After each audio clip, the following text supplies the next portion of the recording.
And I want to make sure I understand her direction.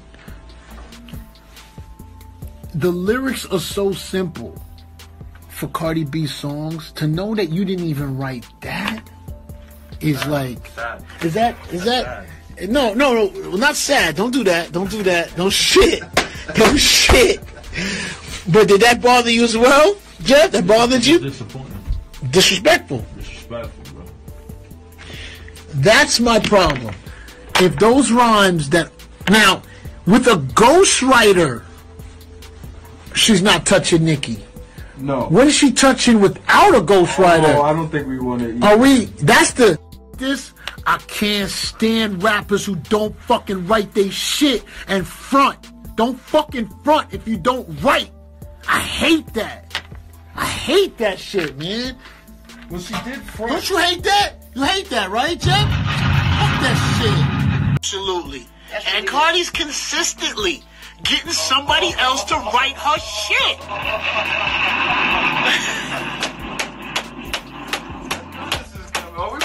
You knew I was gonna fucking go there. I can't stand rappers who don't write their shit. And the best part of it, I got Red Alert right there. He's looking at you too.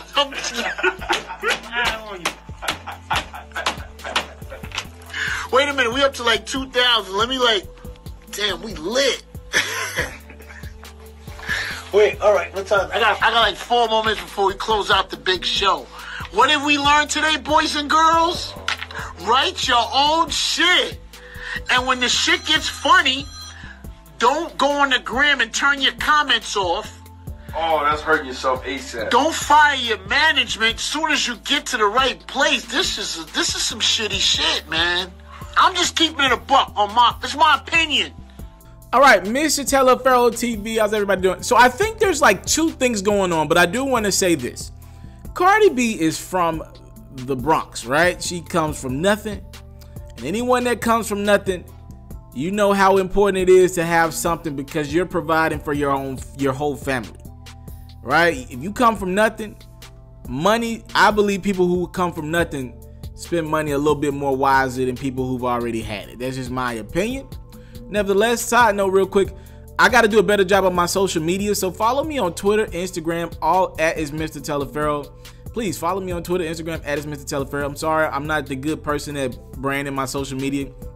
Just to be honest with you, my people around me are saying, yo, you can't be doing these top-notch interviews with 2,000 followers, okay? Anyways, so if I'm Cardi B, back to the story here. If I'm Cardi B, I don't care what Funk Flex had to say about my music. I was broke a few years ago. Now I'm up all of a sudden, all right? I don't care what this man has to say. I never wanted to be the best rapper alive. I don't care. Now, where is this coming from with Funk Flex? I think it's coming from a couple different places. Behind the scenes, people believe that Cardi B is really popping that ish. Now, when she's on camera, they're saying that she's the humble chick, but behind the scenes, she's making some plays, right? She's making the queen of rap status plays, a la the Nicki Minaj situation, where she reportedly told Nicki, don't put my name in your verse, and a couple other situations. I've met Cardi before. I can tell y'all this, the person I met behind the scenes was the same person y'all see on camera.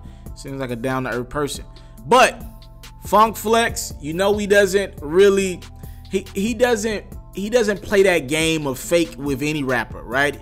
If he don't like you, he don't like you. It's all about the bars with him. Now, maybe you'll be like, yo, Funk Flex needs to update his life. We're in 2018. It ain't all about the bars no more. It's about the black business, black people running good businesses, right?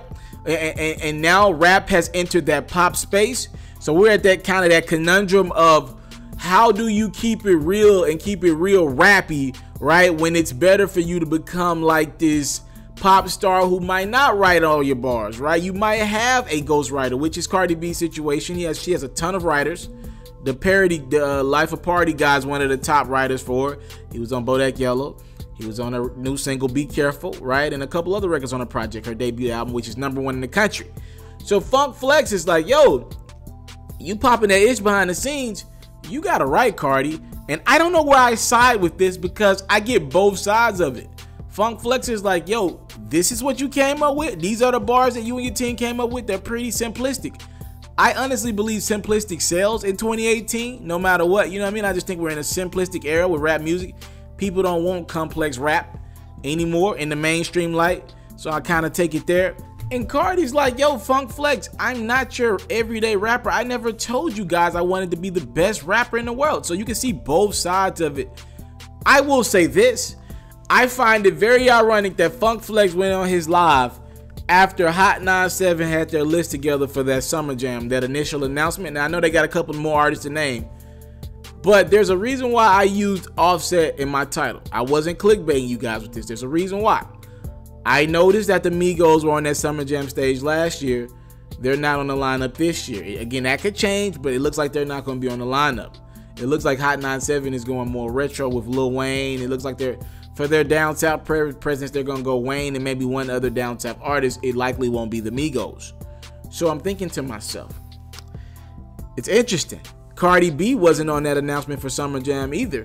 I'm guessing Cardi B might call it a wrap. You know, she's about to have a baby. She might be done with like state performances like that. That's in June, right?